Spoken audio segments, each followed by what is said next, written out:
नमस्ते वासुदेवाय। ओम नमो भगवते वासुदेवाय। ओम नमो भगवते वासुदेवाय। ज्ञानतिमिरन्धस्य ज्ञानाञ्जनशलाकया चक्षुरुन्मिलितं येन तस्मै श्रीगुरवे नमः। श्रीचैतन्यमनोभीष्टं स्थापितं येन भूतले स्वयं रूपकदा मह्यं ददाति स्वपदान्तिकम्। वन्देऽहं श्रीगुरुः श्रीयुतापदकमलं श्रीगुरून् वैष्णवांश्च श्रीरूपं साग्रजातं सहगणा रघुनाथान्वितं तं सजीवं साद्वैतं सावधूतं परिजनसहितं कृष्णचैतन्यदेवं श्रीराधा कृष्णपादां सहगणा ललिता श्रीविशाखान्वितांश्च नमामि विष्णुपादाय कृष्णपृष्ठाय भूतले श्रीमते भक्तिवेदान्त स्वामिनिति नामिने। नमस्ते सरस्वते देवे गौरवाणी प्रचारिणे निर्विशेष शून्यवादी पाश्चात्य देशतारिणे। नमो महावदन्याय कृष्ण प्रेम प्रदायते कृष्णाय कृष्ण चैतन्य नामने गौरतसे नमः।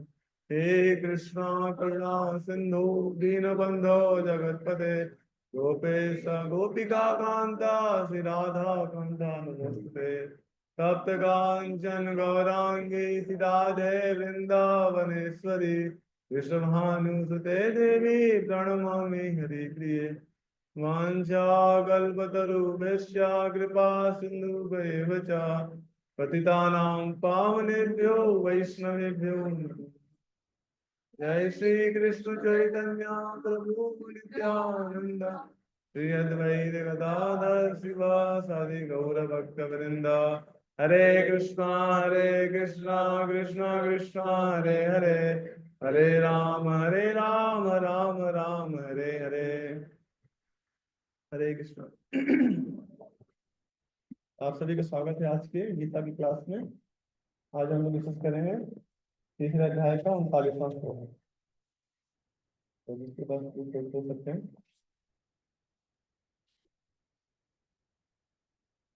अध्याय का नाम है कर्मयोग, श्लोक नंबर 39।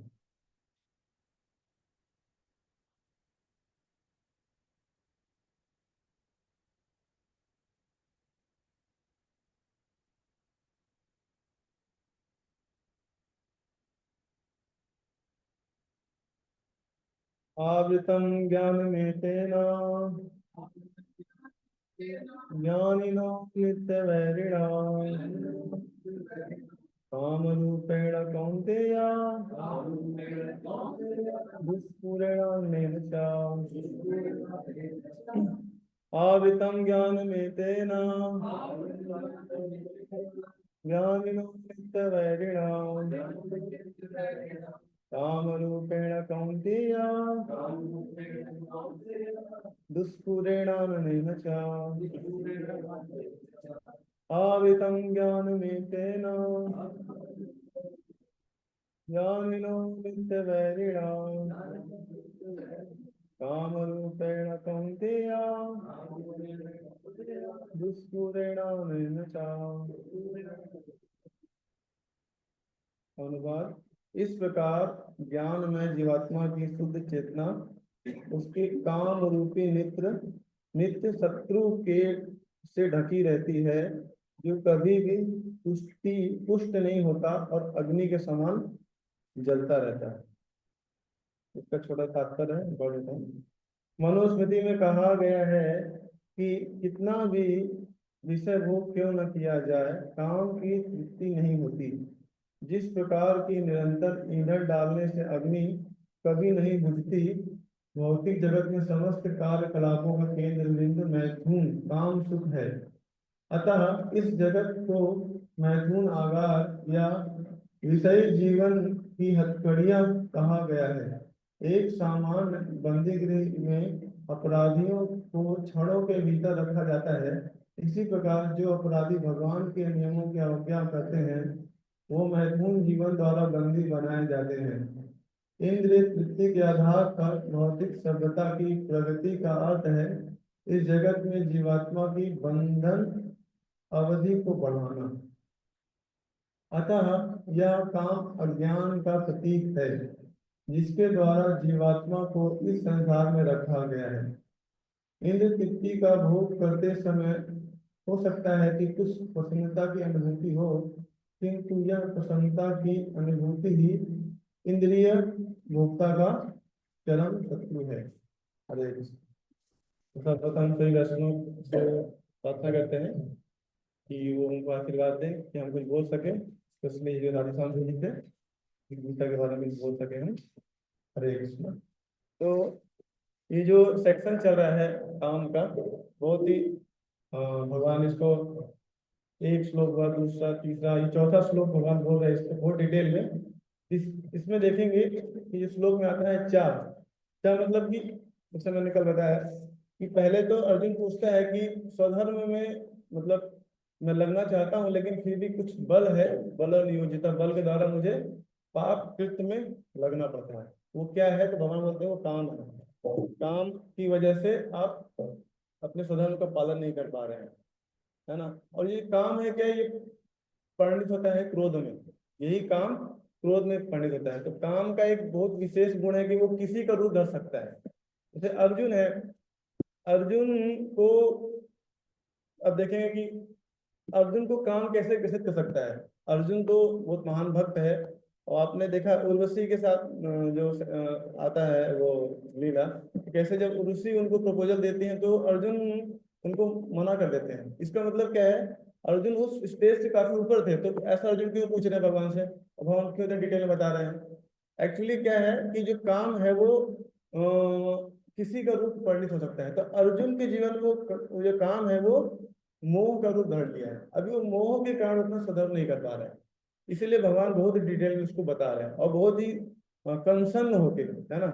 जैसा कि पिछला वाला श्लोक था उसमें पूरा कहते हैं अर्जुन केवल मनुष्य मतलब केवल जो मनुष्य लोग हैं वही लोग केवल काम से प्रभावित नहीं हुए, बल्कि सारे लोग जितने भी जीव जंतु हैं सब लोग काम से प्रभावित हैं, है ना।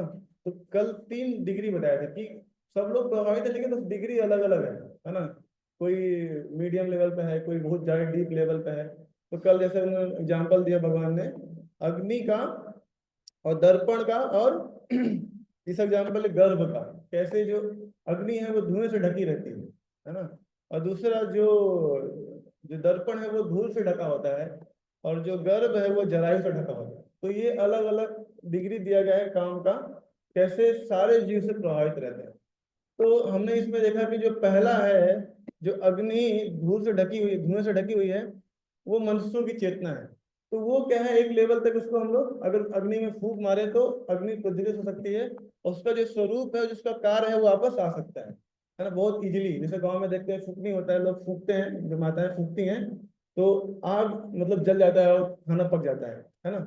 इसका मतलब जो ह्यूमन लाइफ है उसको मतलब एक अपॉर्चुनिटी है कि उसको अग्नि को अच्छे से हैंडल करेंगे तो हम उस अपने जिस जीवन को, जो हमारा कार्य है, जो मनुष्य जीवन का जो मेन कार्य है वो भगवान की प्राप्ति है, वो प्राप्त किया सकता है। लेकिन बाकी जो 2 डिग्रियां हैं जो दर्पण एग्जाम्पल देते हैं, दर्पण वाला एग्जाम्पल वो जो पशु पंक्षी हैं उनकी चेतना है। वो क्या है, दिखने में तो लगते हैं एक्टिव है, लेकिन उनकी चेतना बहुत ज्यादा कवर है। वो they can not accept Krishna consciousness, है ना। मतलब उनका जो स्वरूप तो दिख रहा है लेकिन वो कार्य नहीं कर सकते हैं ना। जैसे शीशे में का स्वरूप दिख रहा है दर्पण का, लेकिन उसमें आप अपना आईना, अपना चेहरा नहीं दे सकते हैं। इसी प्रकार जीव जंतु हैं वो दिख रहे हैं, आप खा खा पी रहे हैं, चल रहे हैं, एक्टिविटी कर रहे हैं, लेकिन उनको बोले खा के गीता क्लास में बैठ जाइए तो वो नहीं बैठेंगे। लेकिन जो मनुष्य है वो आगे बैठ सकते हैं। इसी प्रकार जो सबसे जो 3rd डिग्री, जो डीपेस्ट वाला जो काम है, जो गर्भ है, जो जरायु के अंदर रहता है, जो एम्ब्रियो होता है उसके अंदर जो गर्भ होता है, उसको देखते हैं ना तो उसको स्वरूप दिखता है, वो गर्भ के अंदर है, और ना वो कोई एक्टिविटी कर सकता है, अंदर वो हाथ पैर भी हिला नहीं सकता जो बच्चा होता है। तो सबसे डीपेस्ट वाला वो काम है।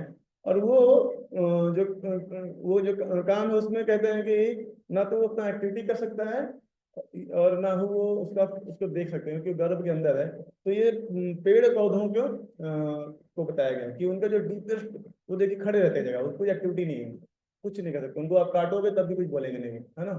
तो ये पेड़ पौधों की चेतना होती है, वो कभी भी कृष्णा कॉन्शियस एक्सेप्ट नहीं कर सकते, है ना, उनको बिल्कुल अपॉर्चुनिटी नहीं है। तो मैं कल बता रहा था कितना इंपॉर्टेंट है, जो मनुष्य के जीवन कितने इंपॉर्टेंट है।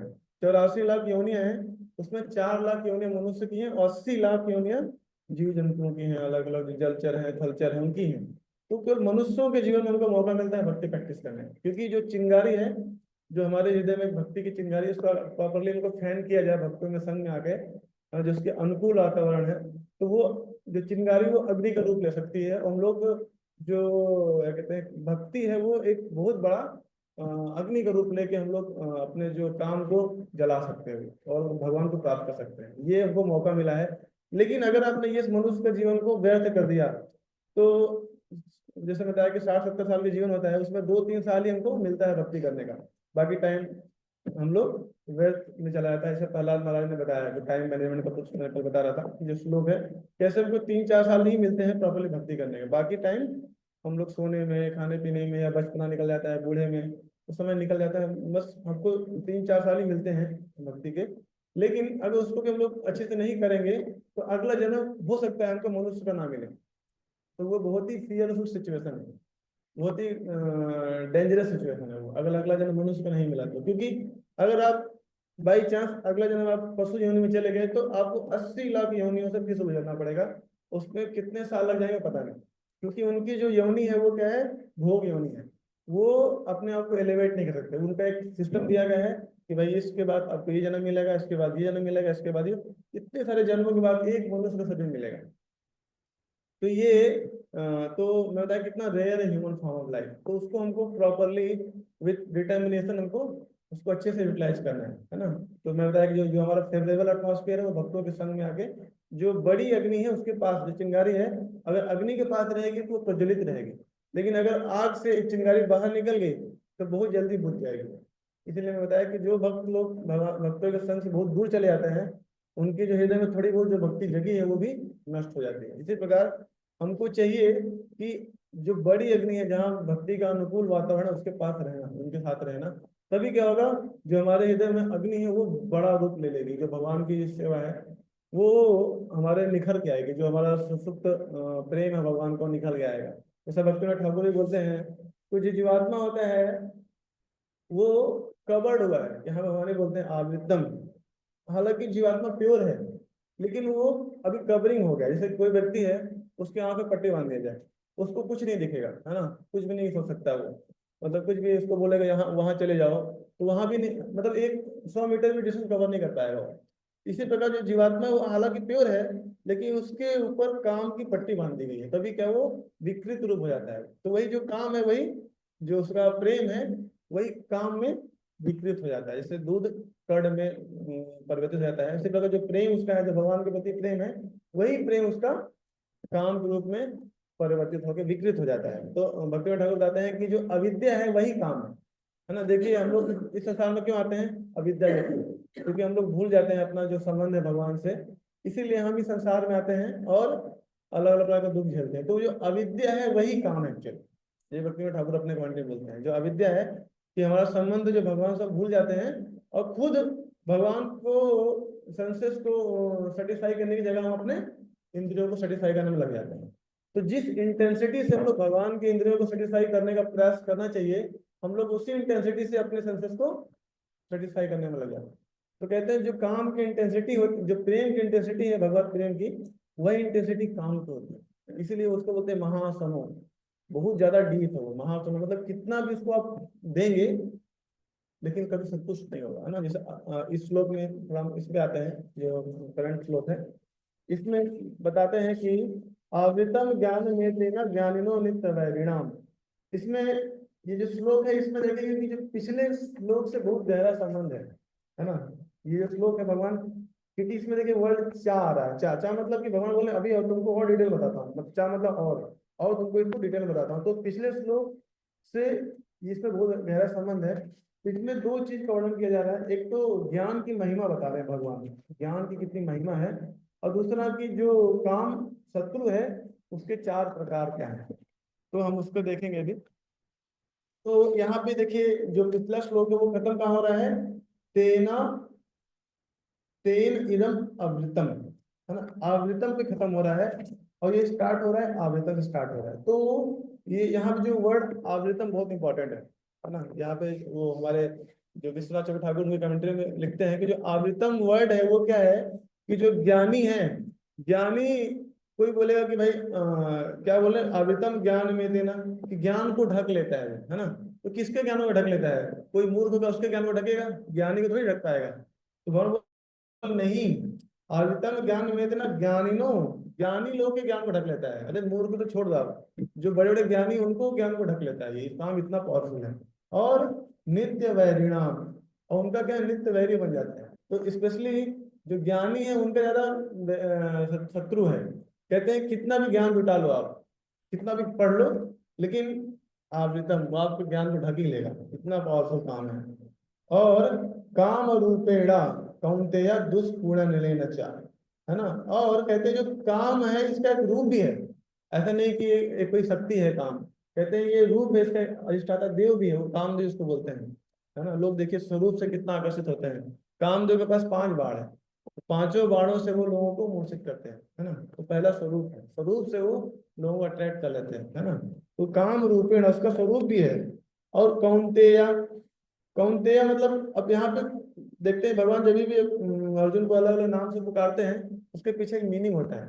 तो भी कौन्तेय पुकार रहे हैं, तो कौन्तेय का मतलब है कि हे कुंती पुत्र, तो कुंती महारानी जिस प्रकार कुंती महारानी काम के ऊपर विजय पाई थी, उसी प्रकार तुम भी काम पे विजय पाओ। आप देखिए तो कुंती महारानी ने अपने 5 पुत्र प्राप्त किए, लेकिन अब देखिए कि उन्होंने केवल देवताओं से आवाहन करके पुत्र प्राप्त किया, है ना। ऐसा नहीं काम बस उन्होंने ऐसा कुछ किया है, वो भगवान जो भगवान के जो देवता लोग उनके थ्रू उनको पुत्र मिले हैं। तो जिस प्रकार कुंती महारानी ने काम के ऊपर विजय पाई थी, उस प्रकार आप भी इस पे विजय पाओ। और दुष्पूरेणा लेना चाह, और बोल रहे हैं कि ये जो जो काम है कई अग्नि के समान है ना। इस अग्नि में अगर कितना भी घी डालेंगे तो वो प्रज्वलित होगी, वो कभी बुझेगी नहीं, कभी तुष्ट नहीं होगी। हाँ, तो यहाँ पे ये श्लोक का मैंने मीनिंग डिस्कस किया। अभी यहाँ पे हम 2 चीज डिस्कस करेंगे आज। पहला ज्ञान की महिमा, और दूसरा कि जो 4 शत्रु हैं वो काम के, वो काम के 4 शत्रु वो कौन कौन से हैं।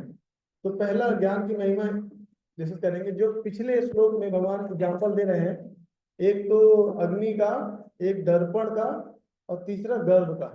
ये 3 एग्जाम्पल समझा रहे हैं कि ये कैसे जो अग्नि है वो ज्ञान के समान है, और ये जो दर्पण वो ज्ञान के समान है, और जो ये गर्भ है ये ज्ञान के समान है। तो लेकिन जब ये कवर हो जाता है तो मतलब मान लो ज्ञान कवर हो गया, तो ये जो 3 चीजें हैं अग्नि दर्पण और ये गर्भ, ये क्या ज्ञान के समान है। लेकिन जब इस आवृत हो जाता है तो मतलब ज्ञान आवृत हो गया, है ना। तो देखिए जब आदमी ज्ञान हृदय में रहेगा तो भी उसको शुद्धि, कहते हैं कि knowledge leads to purification, purity.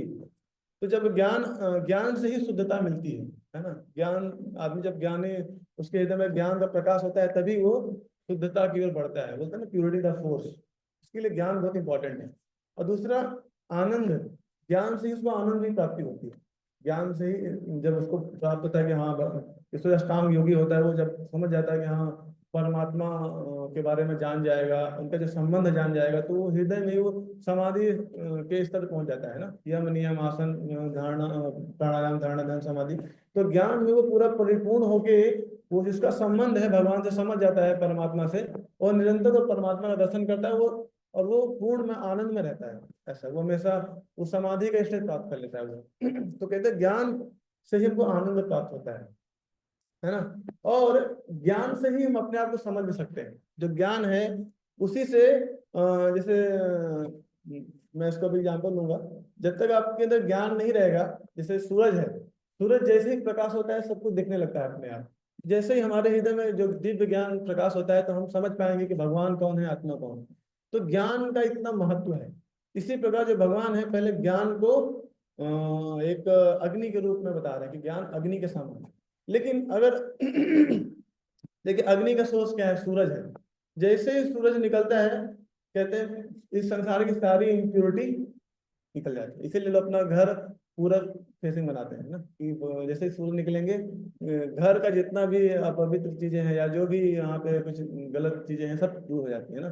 जैसे हमारे ओनर जी बता रहे थे कि स्वामी जी टेंशन मत लीजिए एक डिवोटी थे यहाँ पे, बोलते प्रभु जी ये दरवाजा अपने आप खुल गया पता है रात में कुछ तो लगा यहाँ पे है, कोई निगेटिव एनर्जी है तो ओनर बोला, हमारे जो भैया जी हैं बोले, अरे प्रभु जी टेंशन मत लीजिए, सूरज फेसिंग सन फेसिंग है भाई, यहाँ पे कोई नेगेटिव एनर्जी नहीं आ सकती, शुद्ध हमेशा शुद्ध रहता है।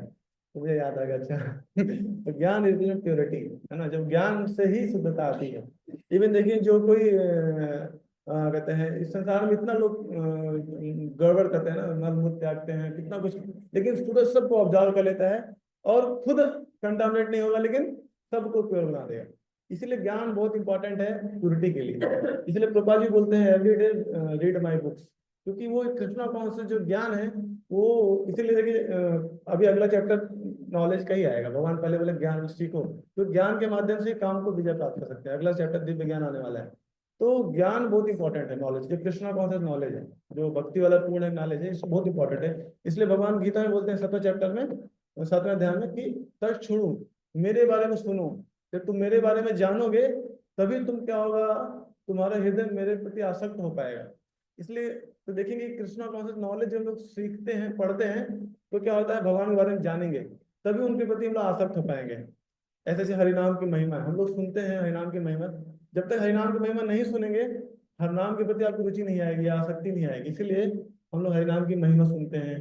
तो ये देखिए ज्ञानी तो है ना, ये भक्ति वाला ज्ञान है। तो ये भक्ति वाला ज्ञान से क्या होगा, हमारे हृदय में शुद्धि होता है। तो ये ज्ञान की महिमा यहाँ पे भगवान बता रहे हैं कि जो अग्नि है वो ज्ञान के समान है। तो जैसे अग्नि सबको शुद्ध कर देती है, ऐसे ज्ञान भी सब कुछ शुद्ध कर सकता है, वो हमारे चित्त को भी शुद्ध कर देगा, है ना। तो ये अग्नि को ज्ञान के समान बताते हैं। और दूसरा एग्जाम्पल लेते हैं दर्पण का। देखिए दर्पण के सामने आप जाते हैं तो आपको आपका आईना दिखाएगा, है ना। दर्पण ये मान लीजिए आप सुबह सुबह उठे, सो के उठे, है ना, बिना मुंह धोया दर्पण पास चले गए, है ना, तो दर्पण क्या सोचेगा, अरे ये तो अभी ऐसे ही आ गया है बिना नहाए धोए, इतना बदसूरत लग रहा है, इसको क्या करूं मैं, कल वाला ही मैं दिखा देता हूँ, जो कल अच्छा जो श्रृंगार वाला वो दिखा देता हूँ। ऐसा होता है क्या? ऐसा नहीं होता। दर्पण आपको वही इमेज दिखाएगा जो आपका रियल इमेज है। तो इसलिए भगवान बोलते हैं दर्पण ज्ञान के समान। ज्ञान क्या होता है, कभी आपके से छल नहीं करेगा, वो आपको जो आपकी रियल आइडेंटिटी बताएगा वो, कि आपकी रियल आइडेंटिटी क्या है। ऐसा नहीं कि कुछ आपके साथ पिछला बता देगा कि है। इसलिए जो ज्ञान है इसकी महिमा बहुत इंपॉर्टेंट है ना, जो भक्ति वाला ज्ञान है। जिसे भगवान बताते हैं 2nd चैप्टर में कि you are not the body, you are soul, है ना। तीसरे दूसरे अध्याय में बता दिया कि आप कौन हो। इस पे जो ज्ञान है आपको जो रियल इमेज है वो दिखाता है, जैसे दर्पण आपको रियल इमेज दिखाता है ना। और दूसरा चीज तो इससे क्या, पहला सीखा हमने कि ज्ञान से ही हमको शुद्धता मिलती है, प्रकाश मिलेगा, और ज्ञान से ही हम अपने आप को जान सकते हैं। और तीसरा जो है ज्ञान को भगवान बताते हैं कि ज्ञान गर्भ के समान है, मतलब जो अंदर इंद्रिय है जो बच्चा है उसके समान है। वो कैसे? देखिए जब बच्चा पैदा होता है तो सब बोलते हैं हैप्पी बर्थडे टू यू, सब लोग खुश हो जाते हैं, है ना। तो कहते हैं ज्ञान से आनंद भी आता है, क्योंकि जब बच्चा पैदा होता है तो सबके जीवन में खुशियां फैल जाती हैं। जैसे कहते हैं भगवान जब पैदा हुए थे भगवान राम, तो दशरथ महाराज इतने खुश हो गए थे कि 4 पुरोहित थे, उनको 4 दिशाओं के जो राज्य हैं दे दिए, तुम उत्तर वाला, तुम दक्षिण वाला, तुम पश्चिम, सब दे दिए। इतना खुश हो गए थे कहते हैं। ऐसे ही चित्रगुप्त महाराज जी का एग्जाम्पल आता है, जब उनकी 1 करोड़ पत्नियां थी लेकिन कोई पुत्र नहीं था, लेकिन जब पुत्र कामेष्टि यज्ञ किया, अंगिरा मुनि ने आगे किया, उनको पुत्र प्राप्ति हुई, तो इतना खुश हो गए, वो इतना मदमस्त हो गए, वो भूल गए कि इसका जो नाम हर्ष शोक रखा गया है उससे, बोले ठीक है थोड़ा बहुत नटखट करेगा थोड़ा, उनको समझ ही नहीं पाया कि इसका नाम हर्ष शोक में रखा गया है, कि बाद में जितना वो हमको हर्ष मिल रहा है उससे ज्यादा उसको शोक देने वाला है, वो भूल गए, समझ ही नहीं पाया, ज्ञान सुख में इतना वो चले गए। तो कहते हैं जब पुत्र उत्पत्ति होती है तो लोग बहुत आनंद मिलता है। तो यहाँ पे जो ज्ञान है, ज्ञान आनंद का सोर्स है। इसलिए, और लेकिन जो काम है इस ज्ञान को ही ढक लेता है तो कितना ज्यादा खतरनाक है ये काम। सोचिए जो जो ज्ञान हमारा शुद्धता का सोर्स है, आनंद का सोर्स है, और जो हमारे अपने बारे में जो हमारा रियल आइडेंटिटी उसका सोर्स है, उसको ही काम ढक ले रहा है। सोचिए कितना बड़ा हमारा शत्रु है, और वो हमारे पास ही रह रहा है, हमारे हृदय में ही है, लेकिन हमको लगता है हमारा मित्र है, हमको समझ नहीं पाता है है ना। तो ये इसीलिए यहाँ पे बताते हैं कि जो आगे हम लोग अर्जुन पूछेंगे भाई इतना बड़ा शत्रु है तो कहाँ रहता है, अगला श्लोक में आगे आएगा। तो ये ज्ञान की महिमा है, लेकिन इसी ज्ञान को इसने ढक लिया है, ये जो काम है। अभी भगवान इस श्लोक में ये भी बताते हैं कि ये जो चार काम के शत्रु कौन कौन है ना। तो पहला वो क्या है, आवृत्तम, ज्ञान काम के शत्रु आवृत्तम, मतलब वो ढक लेता है हमारे ज्ञान को, है ना। तो हमने बहुत सारे एग्जाम्पल सोचे कि जैसे जो अजामिल है, अजामिल था, उसने भी इतना बड़ा ज्ञानी था वो, उसके पास पूरे शास्त्रों का ज्ञान था। ऐसा आता है हमारे भागवतम में कि अजामिल को इतना नॉलेज था कि जब वो उसको उसने वो दृश्य देखा था तो वेदों की स्तुतियां गा रहा था वो कि भाई इससे कुछ हो जाए, लेकिन कुछ काम नहीं आया, क्योंकि वो काम उसको ढक लिया था, उसके नॉलेज को ढक लिया था। क्योंकि जो ज्ञान था वो भक्ति वाला ज्ञान नहीं था उसका, है ना। वो भक्त भक्त वाली ज्ञान नहीं था वो, एक वैदिक जो स्तुतियां थी वो थी। और अजामिल के केस में ये आता है कि वो 26 प्रकार के जो ब्राह्मण में गुण होते हैं वो भी उनके पास थे, लेकिन वो भी आवृतम, उसको भी उसने ढक लिया जो काम है ना। और दूसरा एग्जाम्पल में देखा कैसे विश्वामित्र थे, वो इतने बड़े महान ऋषि थे, लेकिन उनके पास एक बार वो काम से पराजित हुए, एक बार क्रोध से पराजित हुए, है ना। जब मेनका आई तो काम से वो हार गए, और जरम्बा आई तो क्रोध से हार गए। तो दोनों केस में हालांकि वो बहुत बड़े महान ब्रह्म ऋषि बाद में बने, है ना, भगवान राम के गुरु भी बने बाद में, लेकिन काम ने उनको भी नहीं छोड़ा, उनको भी ढक लिया। तो कितना ये, और ये ऐसा नहीं है काम है केवल इनके लिए, ये हमारे जीवन में भी उतना ही एक्टिव है ना। आगे मैं एग्जाम्पल दूंगा। और तीसरा एग्जाम्पल मैंने लिखा है दुर्वासा मुनि का, कि दुर्वासा मुनि भी महान सन्यासी थे, भगवान के भक्त में आते हैं वो। लेकिन जब अम्बरीश महाराज के पास वो गए तो क्रोधित हो गए, छोटी सी बात के लिए क्रोधित हो गए, उनका भी ज्ञान वहां पे ढक गया, है ना। तो सोचिए जो तीनों केसेस में जो भगवान ने बताया कि कैसे ज्ञान सब कुछ ढक लेता है, इवन जो आपकी प्यूरिटी है, आपका आनंद है, सब कुछ ज्ञान जो काम है वो ढक लेता है ना। तो यहाँ पे ज्ञान तो पहला है आवृतम, तो वो आदमी को पूरा ढक लेता है। जैसे दूसरा इसमें बताते हैं नित्य वैरिणा, वो हमारा नित्य वैरी है ना। जो जो काम शत्रु है, उसका जो दूसरा प्रकार क्या है, वो हमारा नित्य वैरी है। ऐसा नहीं कि कुछ ही समय बाद वो हमारा दोस्त बन जाएगा, नहीं, वो हमारा नित्य वैरी है, नित्य वैरिणा। इवन कोई सोचेगा ठीक है अभी काम का वेग ज्यादा है, जब थोड़ा एज बढ़ेगा तो काम संतुष्ट हो जाएगा या कम हो जाएगा, बोलते ऐसा नहीं होगा। वो आपके जीवन पर्यंत रहेगा, जब तक आप, इवन आप मृत्यु के करीब भी पहुंच गए हैं तब भी जो काम है वो आपको नहीं छोड़ेगा। कहते जब तक आप इस शरीर में हैं काम आपके साथ रहेगा, है ना। वो हमेशा आपके, लेकिन भक्ति ही एक ऐसा प्रोसेस है जो आप काम को साइड कर सकते हैं, है ना। हम लोग देखते हैं प्रभुपाद जी के जीवन से, प्रभुपाद जी कहते थे कि I can kick mister lust with my boot, मैं अपने बूट से लस्ट को किक कर सकता हूँ। तो इतना प्रभुपाद जी बोले। और एक भक्त पूछता है प्रभुपाद जी मतलब काम पे कैसे, मतलब पूछता है कि प्रभुपाद जी आप भी काम से प्रभावित होते हैं, बोलते हैं आई कैन किक काम विथ माई बूट। फिर बाद में देखते हैं वो जाके भगवान से प्रार्थना करते रहते हैं कि श्री राधा रानी मुझे कृपया बचाइए, मुझे प्रोटेक्ट कीजिए माया से, काम से। तो यहाँ पे ये दृष्टांत देखते हैं कि जो शुद्ध भक्त होते हैं पूरा कॉन्फिडेंस होते हैं, है ना। प्रभुपाद जी वेस्ट में गए, इतनी सारी वहाँ पे सिचुएशंस में गए वो, लेकिन वो बिल्कुल प्रभावित नहीं हुए, है ना। कहते हैं वहाँ पे जो वहाँ पे नेकेड डांस होता था, प्रभुपाद जी वहाँ जाके भी लेक्चर कई बार दिए। और वहाँ पे जो स्त्रियाँ थी उनको उनको साड़ी पहनना नहीं आता था, उसको प्रभुपाद जी ने सिखाया। लेकिन वो हमेशा दिव्य जो दिव्य स्थिति तो उसी पे थे, है ना। उनको काम ढक नहीं पाया, प्रभुपाद जी को काम जो काम है वो ढक नहीं पाया। इससे देखते हैं भक्त को कैसे भगवान बचाते हैं, भक्तों के ऊपर ये काम प्रभावित नहीं होता है। और हरिदास ठाकुर के जीवन से भी देखते हैं कैसे जो वैश्या उनके जीवन में उनके पास आई थी उनसे भोग करने के लिए, लेकिन काम उनको भी, हरिदास ठाकुर को भी ढक नहीं पाया, है ना। तो देखेंगे कि भक्तों के जीवन में कैसे जो काम है वो बहुत दूर रहता है ना। ऐसा है। ऐसे हमारे एक बहुत फेमस एग्जांपल आता है रामानंद राय जी का, है ना। उनको उनका ही the personification of sense control, है ना। तो एक बार एक भक्त था प्रद्युम्न मिश्रा, वो चैतन्य महाप्रभु के पास आया, बोला कि मैं भगवान के बारे में सुनना चाहता हूँ, कुछ बताइए। तो बोले अरे मैं क्या बताऊंगा, आप जाइए रामानंद राय जी सुनिए, उनके पास जाइए, वो आपको बताएंगे भगवान के बारे में। वो जाते हैं रामानंद राय जी के पास, वहाँ पे देखते हैं तो उनका वेट करते हैं। फिर उनका एक सर्वेंट होता है, वो बोलता है कि अभी रामानंद राय जी बिजी हैं, अभी आप बैठिए, वेट करिए। तो काफी देर तक वेट करते हैं। फिर बाद में बोलते हैं अच्छा ऐसा क्या इम्पोर्टेंट काम कर रहे हैं कि वो मतलब इतना बिजी हैं। तो बताते हैं एक्चुअली वो जगन्नाथ जी का जो रथ यात्रा होने वाला है, उसके लिए जो देवदासियां हैं, क्योंकि वहां पहले पता थी कि जो देवदासियां होती थी उन वो भगवान के लिए अच्छा नाटक प्रस्तुत करती थी, डांस प्रस्तुत करती थी, तो उनको वो डेकोरेट करते थे, उनको सजाते थे। वो रावण राज्य का सेवा था वो। क्योंकि रावण राय ऑलरेडी वो विशाखा सखी थे, उसी भाव में भगवान की सेवा में लगे थे। तो जब प्रद्युम्न मिश्रा सुनते हैं कि अरे ये तो महान भक्त होने चाहिए, लेकिन ये ऐसा स्त्रियों का संग कर रहे हैं, उनको डेकोरेट कर रहे हैं, तो वो उनसे उनके हृदय में थोड़ा अलग सा भाव आ जाता है, प्रतिकूल भाव आ जाता है, वो चले जाते हैं, बोले इनसे क्या सुने, ये तो ऑलरेडी आ सकते हैं। फिर चैतन्य महाप्रभु के पास जाते हैं, चैतन्य महाप्रभु पूछते हैं कि आपने सुना कृष्ण के बारे में। तो बोलते हैं महाप्रभु वो तो ऐसे हैं, हम तो उनसे नहीं सुने। बोले नहीं, फिर से जाओ, वो महान भक्त हैं, उनसे सुनो आप। तो फिर चैतन्य महाप्रभु की बात मान के फिर चले जाते हैं। और फिर रामानंद दोबारा उनसे मिलते हैं उनसे माफी मांगते हैं कि मुझे सॉरी, लेट हो गया, नेक्स्ट टाइम से मिल नहीं पाया, आप बताइए क्या चाहिए।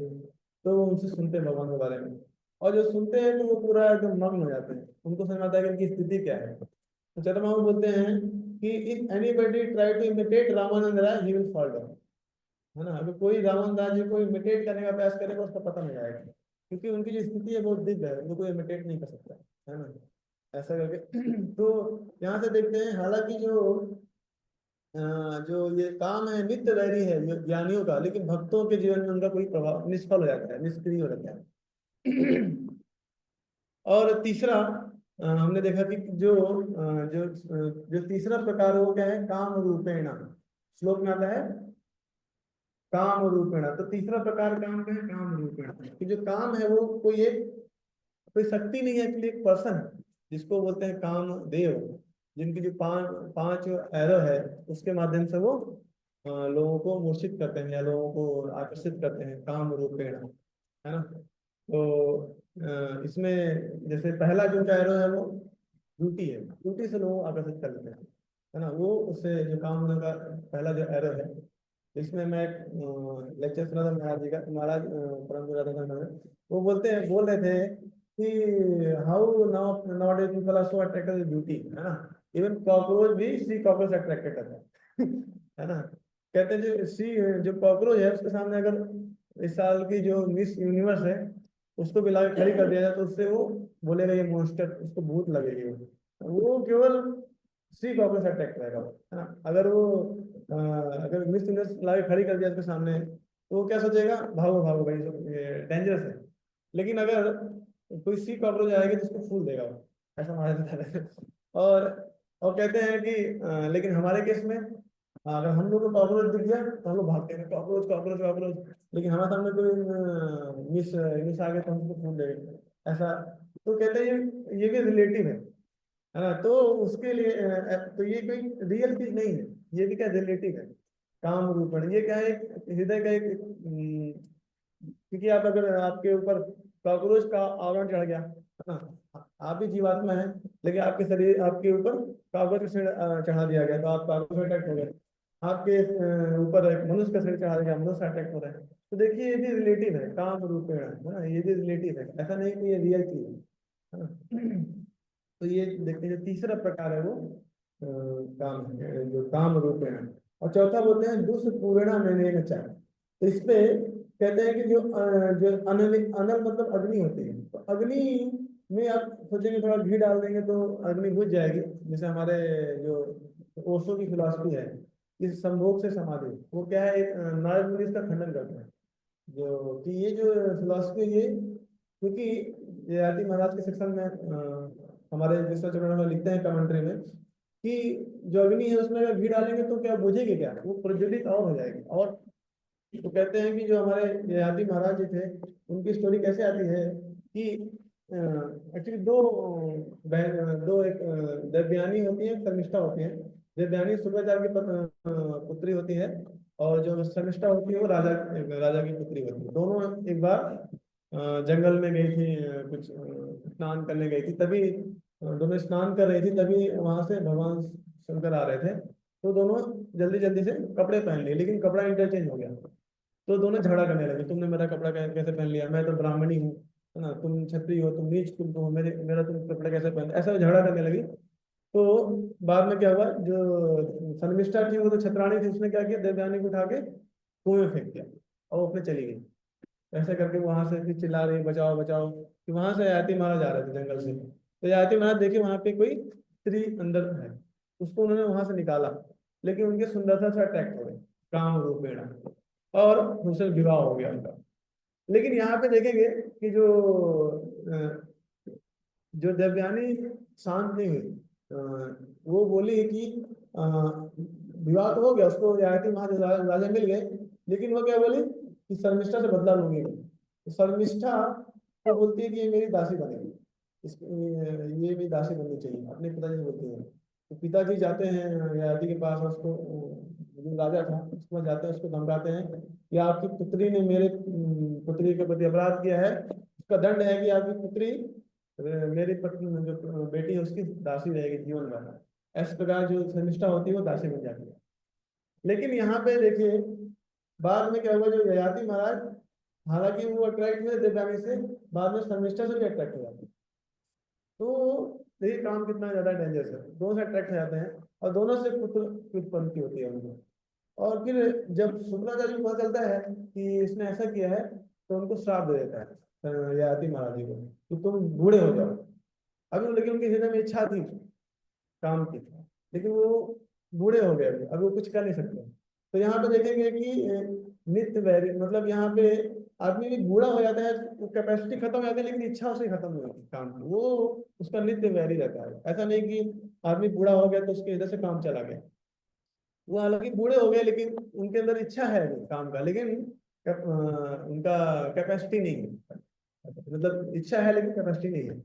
तो बाद में वो बोलते हैं, शुक्राचार्य को ले जाता है, कहते मेरे बेटी का ही दामाद है ये, अभी उनका पति है, अभी इसका मैंने जल्दी जल्दी में श्राप दे दिया इसको, अभी क्या किया जाए।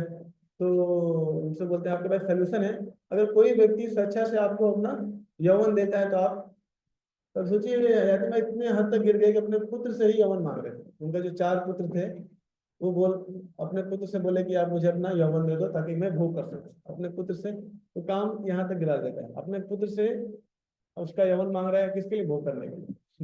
तो कहते हैं जो दुष्पूर्णा में लेना चाहे और 1000 साल तक वो भोग करते हैं देवयानी के साथ। तो सोचते हैं 1 साल बाद मैं संतुष्ट हो जाऊंगा, बाद में अपने पुत्र को उसका यौवन दे दूंगा।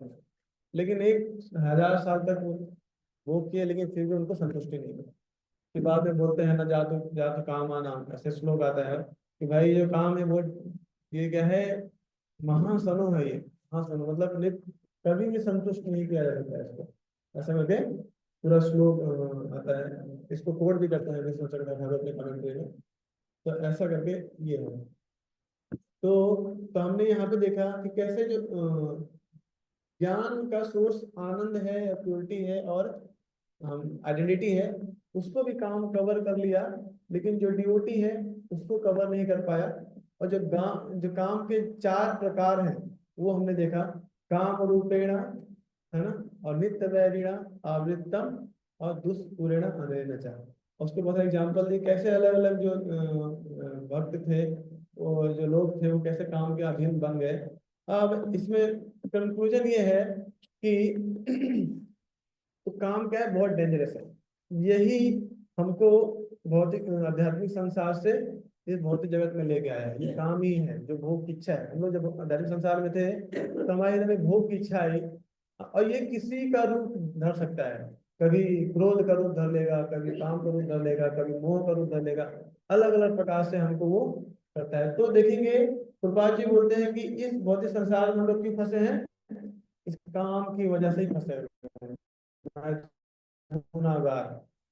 जैसे आप कोई जेल में गया होगा, वहां पे देखेंगे कि बांस लगे होते हैं, लोहे के बांस होते हैं, तो दिखता है कि आदमी जेल में बंद है।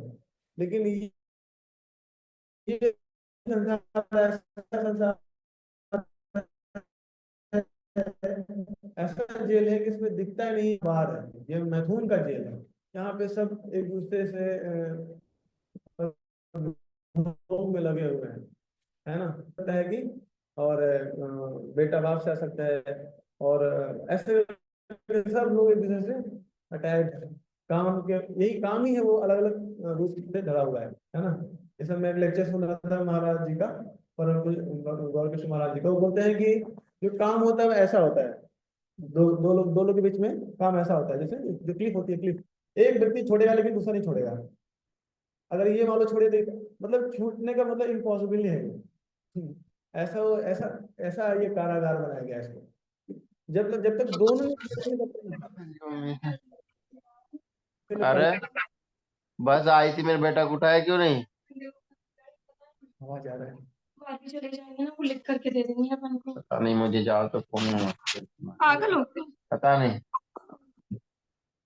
तो वो बताते हैं कि एक श्लोक आता है कि प्रहलाद महाराज के, जैन मैथुनाद गृह में दुष्कर्म तुच्छम कंडून यो करियो बहु दुख दुख, ऐसा बताते हैं कि जो तो मतलब इसी से मैं रिलेट कर रहा हूँ कि जो मैथुनागार है उसमें हालांकि ज्यादा सुख नहीं है, जैसे ततैली शिकायतें वारी बिंदु समान, बोलते हैं कि जैसे वो उसका सुख किसके समान है, जैसे आप रेगिस्तान में बहुत प्यासे हों और आपको कोई एक बूंद दे दे प्यास पानी का, उससे किसको तृप्ति मिलती है क्या?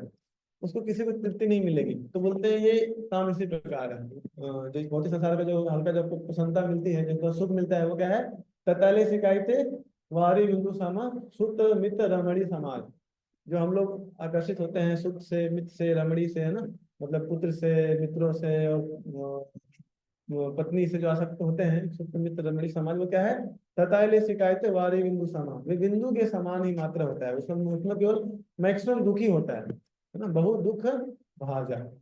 और और बताते हैं इसमें कि पुनः पुनः चरवित चरवणा, हर योनि में हम लोग वही भोग भोग रहे हैं, उसी को चबा रहे हैं, फिर उगल रहे हैं, फिर सुख चबा रहे हैं, फिर उगल रहे हैं, फिर सुख चबा रहे हैं, फिर उगल रहे हैं, लेकिन उसको हम समझ नहीं पा रहे हैं, क्योंकि वो क्या है, दर्पण पे धूल लगा हुआ है। दर्पण जो ज्ञान को आवृत कर लिया है ना, तो बहुत बड़े अगर ज्ञानी भी बन गए फिर भी काम चांसेस है कि उनको आवृत्त कर लेगा। लेकिन भक्ति एक ऐसा प्रोसेस है, जैसे हम जो महाजनों में कथा संबंध था उनके, जैसे प्रभुपाद जी का हम लोग आश्रय लेंगे, प्रभुपाद जी के चरणों में चढ़ेंगे, चलेंगे, तो जरूर ही हम लोग काम से मुक्त हो पाएंगे। जिस प्रकार प्रभुपाद जी बोलते थे कि I can kick mister lust with my boot, तो अगर हम प्रभुपाद जी की धोती पकड़ लेंगे, उनका आश्रय ले लेंगे, उनके स्वयं में लगे रहेंगे, तो जरूर प्रभुपाद जी की कृपा से हम इस जो काम इतना जो डेंजरस है, जो महासनो महापापमा, भगवान बताते हैं कि नित्य वैरिणाम ना, ये इतना बड़ा शत्रु है जीवात्मा का, लेकिन भगवान अर्जुन ने एक छोटा सा प्रश्न किया बस, लेकिन भगवान ने पूरा उसको एकदम मानो कि एकदम एंग्री होके बोले, अरे अर्जुन तुमको से छूटना है, ये बहुत बड़ा शत्रु है जीवात्मा का, इससे तुम निकलो, ऐसा करके। तो भगवान यहाँ पे बहुत इम्प्रेसिव देके बता रहे हैं। तो यहाँ पे मैंने कंक्लूड किया कि प्रभुपाद जी का आश्रय लेकर, प्रभुपाद जी का इतना कॉन्फिडेंस है कि we can kick mister lust my boot, तो जो इतना बोल सकते हैं तो वही हमको इससे मुक्त बजा सकते हैं। तो हम लोग बहुत सही जगह पे हैं, प्रभुपाद जी के आश्रय में हैं, तो प्रभुपाद जी की कृपा से हम जरूर ही जो इतना बड़ा शत्रु है वो हमको, उससे हम बच सकते हैं। हरे कृष्णा, बहुत बहुत धन्यवाद। ये टाइम हो गया, किसी को कुछ अगर कमेंट है, क्वेश्चन है तो पूछ सकते हैं। ये है 1-2 मिनट मोर।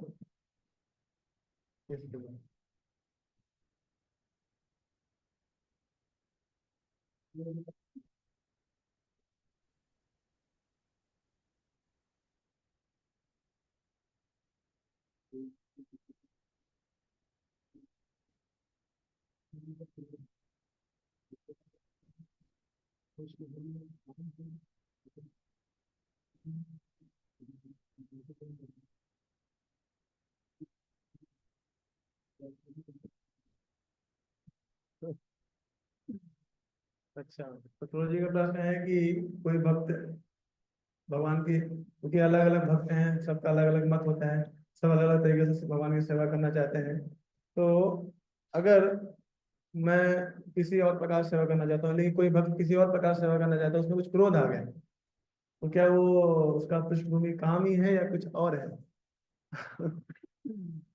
तो ये थोड़ा ये है ऐसा मतलब हमारी अवस्था में तो काम ही है वो।